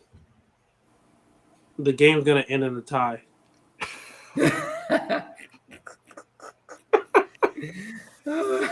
A no touchdown tie. That's how bad football is between these two teams. Yikes. Well, for me, give me the Raiders in Vegas. I think the Raiders get it done at home. The Titans should be on 5. Just 30 ways to lose a football game. But I think the Raiders should get this one done tomorrow. Give me the Raiders. 49ers. 12 or 4 field goals each. You heard it here first. Yeah, right, man. It could be a lot of field goals. Now, I can see that, but I think the Raiders get more field goals in this one. 49ers at the Bucks. Jamar. Bucks, good football team. This rookie receiver looks amazing for the Bucks. Mac Jones getting his start again tomorrow. Who you got for this one? Ooh, man, we got a nice matchup here. Vegas likes the Bucks 3.5-point favorites at home, 47.5 over under. Like you said, Mac Jones. Tom Brady. Mac Jones. He's playing again. There's no Ricky Pearsall. Juwan Jennings is questionable. We might see Kendrick Bourne start him again. I don't know what to expect on the 49ers offense outside of the fact Christian McCaffrey going to touch the ball like 30 times. You mentioned the Bucks wide receiver rookie sensation Emeka Egbuka out here balling. No Chris Godwin. Your best wide receiver in America, Mike Evans, still not playing. Right. No Bucky Irvin either. But there's a Baker's man, and the Baker's man be cooking these points as fast as he can. Give me the Bucks. Yeah. A lot of people be sleep on Baker, in my opinion, and it's like I'm trying to tell people. Chris, Niners Bucks. Man, this is gonna be a good one. Like Jamar said, Christian McCaffrey gonna touch the ball a gajillion times in this game, but hey, man, I'm gonna roll with Baker. He been getting it done. I'm gonna give Baker the edge. I think that he's gonna be able to make it happen and pull it out. All right. Niners got a great defense, right? Got playmakers, guys that's been around that program for a long time. Great defensive coordinator, Robert Saleh. But the Bucks, pretty decent quarterback, pretty decent head coach, a lot of experience on that team, and this rookie sensation. This is a tough game. The common denominator is San Francisco traveling to Tampa, way across the country. But based off of their head coach and his pedigree, that doesn't really matter with he's a winner. And so give me the Bucks at home. I'll take the Bucks at home. I think the Bucks should win this game, maybe by less than a touchdown or by a touchdown. It'll be a close game. Yeah. Bengals at the Bucks. Is this another Cancun? Do Joe Flacco go into Green Bay tomorrow to get it done on his first start with the Bengals? That would be unprecedented, wouldn't it? You know, I would greatly love to see that. But anyway, Unprecedented. Vegas thing's completely different because they got the Packers by 14.5 at home. That's not about right. 44.5 over under.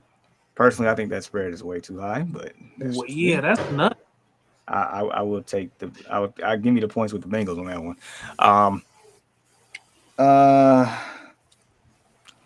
I mean, the one thing I can't say about Cincinnati, I mean, Joe Flacco will bring life to that offense.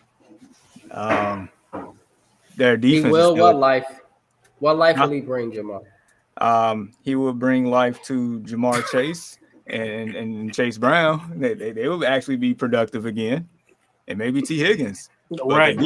But their defense can't stop anything. They can't stop a sign. So I don't know what to say with that one. Give me the team that's 192 miles north. Yuck. All right. Yeah. And Chris, Bengals Packers, bro. So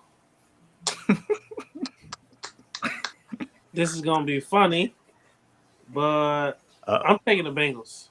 Hey. Wow. I'm taking the Bengals, and I'm taking the Bengals solely off the fact that Jamar Chase and T. Higgins are so dynamic, and Joe Flacco can still throw a football. So as long as he gets some time, I think that they gonna have the time of their lives this weekend. They so happy that they can get somebody who can actually get them the ball that they about to go crazy. Yeah, guys, I'm gonna take the guys 192 miles north.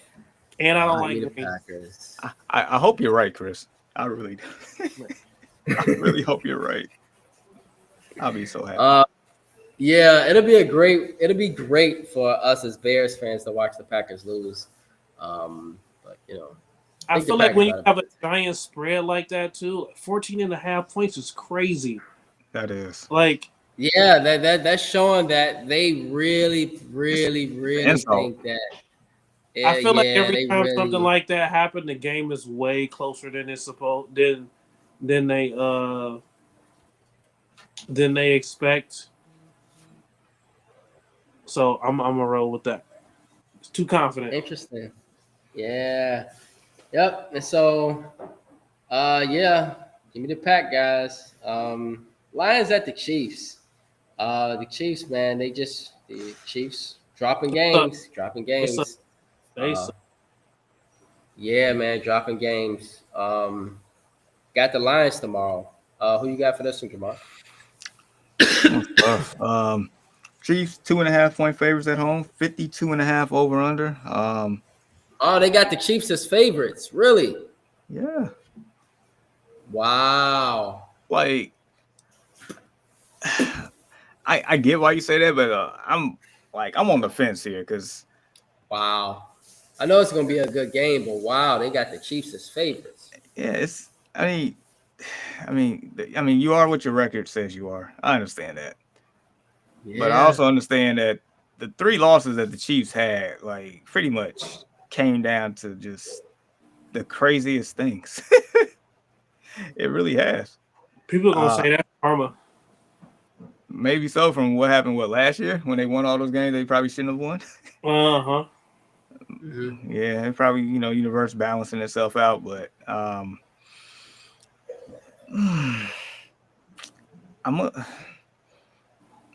this is tough. If this was in Detroit, it'd be a no-brainer for me. It's a no-brainer for me, Kansas City or Detroit.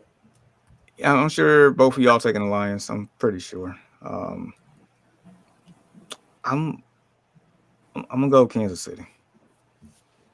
I can respect that for sure. I am taking the Lions though. I get it. Yeah, I'm with you, Chris. The Lions they're way better. No disrespect to Kansas City. Should be a good game though. Kansas City should have been winning some of these games. Now you got the Lions coming in. Voila. You should have won some of these games. You should have definitely won last week. It would have been a very impressive win at Jacksonville, but you let that slip away. So That's now the Lions coming in, thing.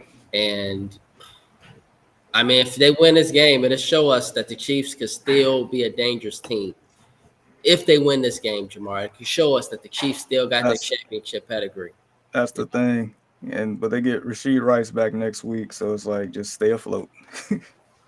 Yeah, you definitely need to. Bills at the Falcons.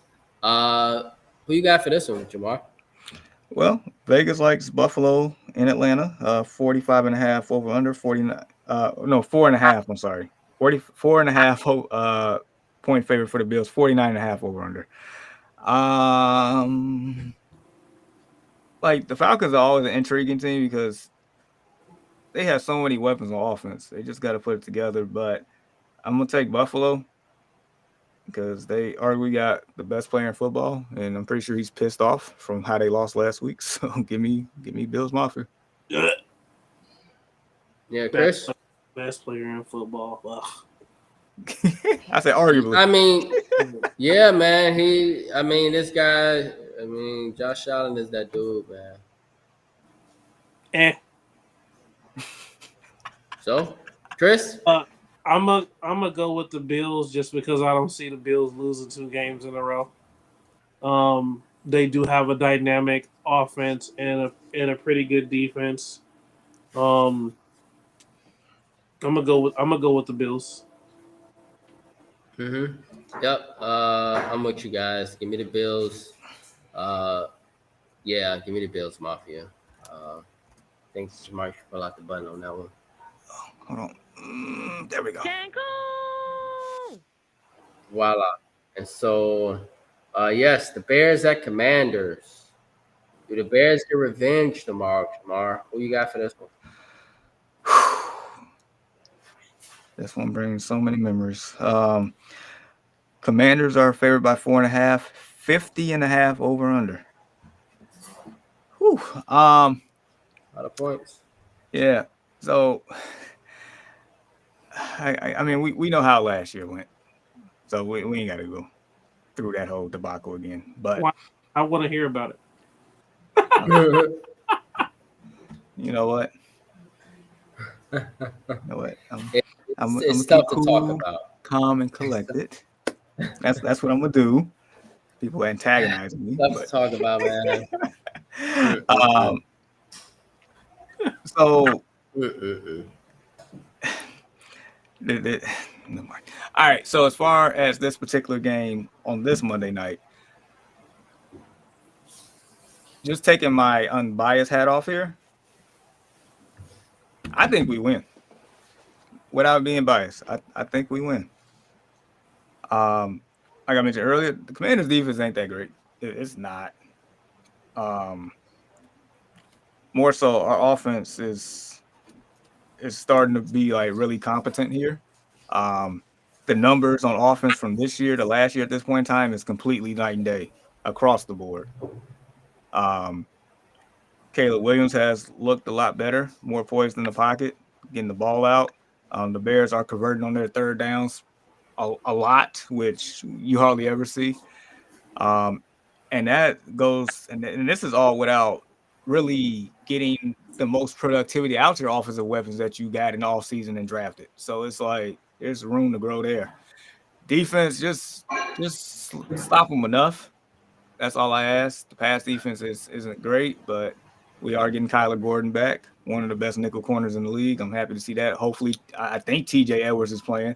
We need that so much. That our linebacking core has been suspect. Yeah. The front four, just give me some type of life. Montez Sweat. Come on, number 55. Come on. Like, go back against your former team. Like, do something. Push them, pull them, something. Like, so, but yeah, bear down. I was picking the Bears anyway. Bear down. Right. Chris? I'm gonna go with the Commanders, and not because not because I'm not a Bears fan, but I think that even though the Commanders' defense isn't that great, the Bears are still going to bear every once in a while. And that Commanders offense, man, they got some weapons. It's good. It's a good offense. Right. Yeah, no McLaurin. Yeah, true. But they got a Debo. Exactly. But they got a Debo. Exactly. Man, he a pulled hamstring away from being out for a month. That's true. That's true. I'll give you that. That man wins games, man. Chris, I'm with you, man. I got the Commanders too, man. And you know who I was thinking of? Debo. TJ Edwards better play tomorrow. He better play. Because you're going to need some damn beef at that linebacker position. For sure. If you ain't watching Debo, you better watch Jaden. Better watch him too, because he can hit you for a 50-yard run. And that's not even to mention McCaffrey, who's now out of nowhere, this kid. For the Commanders is coming out of nowhere on special teams and offense. I think Commanders being in Washington, I think they get it done. I love my Bears. I do. I think Romaduzzi has a great game tomorrow. The Bears take this down to the last drive, and I think this game comes down to the defense of Washington, but not the linebackers, maybe the secondary. And I think Washington pull this out, man. I hate to say it as a Bears fan, but I think the Commanders pull this one out, so I got the Commanders. Boo. Yeah. And so, that being said, world, that concludes our NFL picks. And so, we want to say, hey, support this screen. See the QR code here. It is near Jamar's face.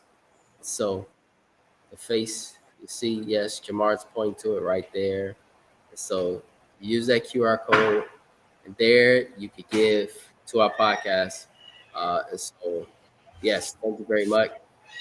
Support this screen, etc.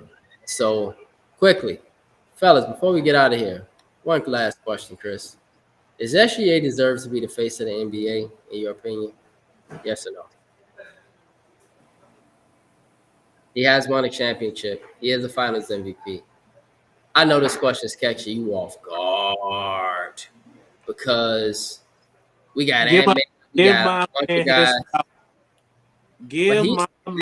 This is a flowers question. This is a flowers question. Give my man his flowers. The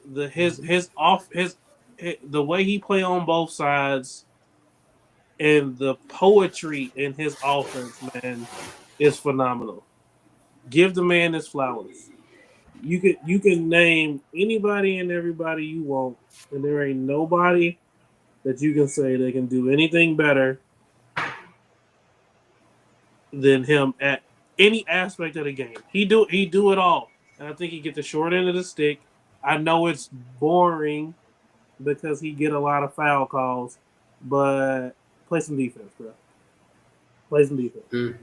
So yes, yeah, and right, and it's hard to play defense on that man. It's very difficult. Ask the defenders. It's very difficult to play defense against SGA. He's a magician at what he does on the offensive side of the ball. Magician. He'll get you so much foul trouble. You won't even end of the damn first quarter. You got 3 fouls. You know how you got him. But he's a magician at what he does. They keep trying to give it to other people, and then what happened to those people? Right. They flounder. Right. Like I was all for Anthony Edwards, and then look what happened. I was all for John Morant. Look what happened. Right. It's his turn. Give him his shot. Let him heat a face. Yes. We wanted to start some intentionally on the Early Morning Sports Talk podcast because he don't get his flowers, I feel like. But he's the guy that everybody's looking up to right now. So and the free throw thing is a myth. Even if he took half or no free throws, he'd still lead the league in scoring. Right. Mm-hmm. And Jamar, really quick question, bro. If SGA and the Thunder get it done again this year, is this a really seriously valid question at this point, or is it not? Is it not even a debate at this point if he get it done again this year? It would be hard to argue against it. It would. Right. Mm-hmm. So Exactly. Yeah. Exactly.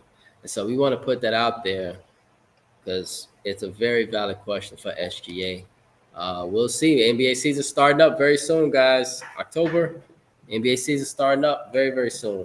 Preseason right now is in full effect. Chris, we'll give you the first word. Any final thoughts or shout outs as we head into the weekend? Final thoughts. Cubs by 1 million tonight. Okay. And other than that, man, I appreciate you guys having me on. I love coming on the show, talking sports with you guys. You know, getting to make fun of the Bears and the and the White Sox and the Bulls. Rub it in, man.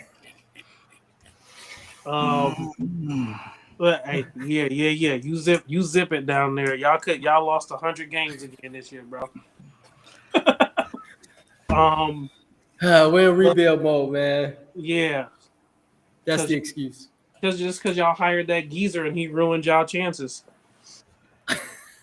But no, I love y'all. Y'all my brothers.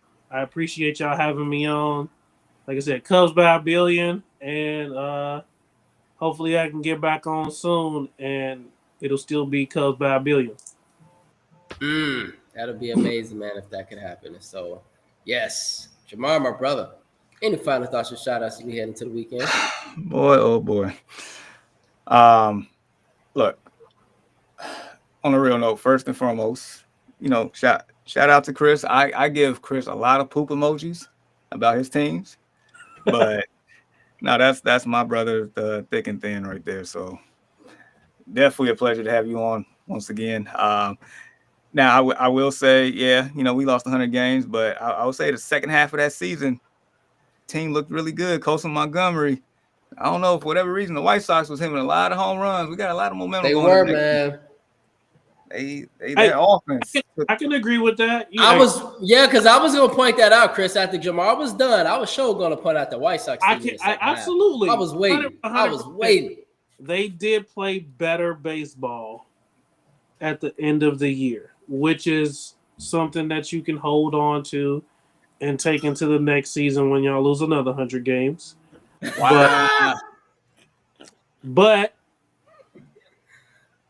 maybe y'all got a little, a little concrete under your feet. Maybe it's not quicksand anymore. Maybe it's a little concrete under your feet where you can build something. We showed y'all how to do it twice. Two rebuilds, 2 successful rebuilds. Y'all tried to piggyback off the first one, and then y'all went and hired Tony La Russa. So hopefully you can piggyback off this one and do it the right way. Look, I have nothing to do with Tony La Russa at all. Man, Tony La Russa, at all. But guys, y'all need to stop beating up on Tony La Russa. We made the playoffs with him. Look, stop it. Stop it. We did. We made the playoffs. You were supposed to make the playoffs. The team was already good. What you were supposed to do was compete for a World Series, and by hiring some old, outdated geezer. I don't think we were supposed to compete for the World Series. I disagree. At one point, 20%, y'all was supposed to be on the road to competing for a World Series. I think we're competing for the championship series, not for the World Series. I don't think we were good enough to make it out of the Series. We absolutely were, especially in 21. The World Series. Y'all were doing it exactly the way we did it. It was looking good. And then y'all hired Tony La Russa. Everything went down the drain. It did. He was not the manager for them. Yeah. When y'all hired him, y'all were good. You were supposed to make the playoffs. 120%. He ruined it. And I'm glad he did, because then I would have had to give y'all flowers. Now, don't get me wrong. There were a lot of moments where me and Jamar, I remember me and Jamar talking, even you, Chris. We were like, what the hell was Tony thinking? I don't know if Jamar, you remember. I was like saying to you, Jamar, on one podcast session, I was like, Tony, The dude got dementia. Tony, He Tony. You got He to mention. gotta have dementia. Dude, he shouldn't even been hired to begin. Like, I've It been was on the record crazy. before. Like, No, all you the guys people are both in the on the world- record. You and Jamar, you guys, even the day he was hired, Jamar was not happy. I remember it. Oh, the day he was hired, I made a post and I said the White Sox just ruined every chance they had of winning the World Series. It was so evident, man, and it was looking so good, and it take a lot for me to say that, right? It was looking so good, and you ruined it. Yo, it was like the Jags hiring Urban Meyer. That's what it felt like. Like, Yep. why? Urban Meyer. Yeah, I remember. That's what it felt like. The man had a DUI before the first game. Like, get him out of here. He don't care. Milwaukee hiring Doc Rivers. Oh my Lord, Lack Rivers. Talk about bad hires. And so yeah, I always do my part to take up for Tony, but there's not much I can say there. You guys are right, man. So, and you are totally right, Chris. After that hiring, it just went downhill for the Sox. Talk about a team that was on the up, guys, and once that hiring happened, it just all went downhill, man. Shout out to Tony And you- La Russa. Appreciate you, dog. Man, talk about a team that probably still could have been in contention if they would have kept some of those pieces.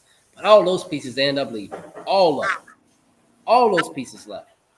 All those bets we had, Jamar. We had a lot of good bets at that moment.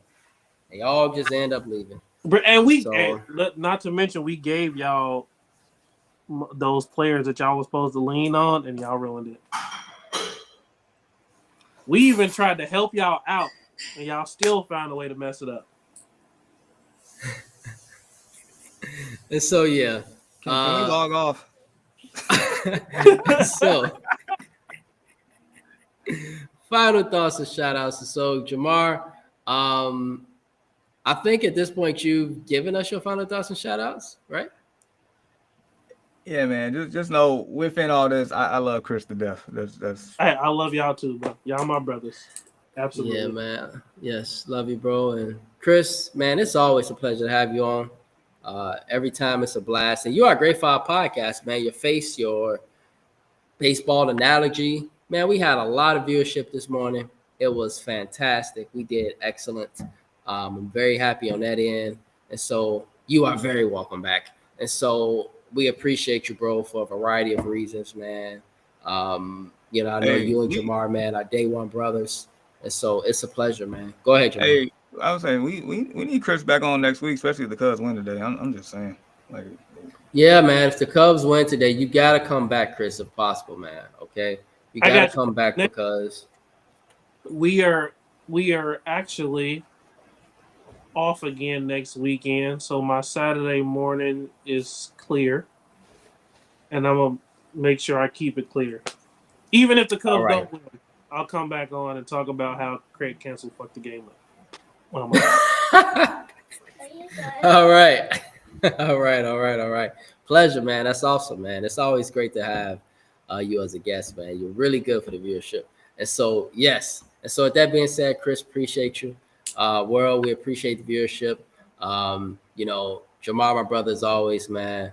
Me and Jamar, we had a lot of disagreements today, but that's my brother, man. And that's what sports is. And so with that being said, on behalf of the Early Morning Sports Talk podcast, we would like to say thank you for tuning in with us this morning. Continue to chop it up with us and support us on various platforms. And if you are and would love to talk sports with us on the Early Morning Sports Talk podcast, we are here and would love to do so with you. Your love and support is truly appreciated, and we hope you all have a blessed and safe weekend. Peace.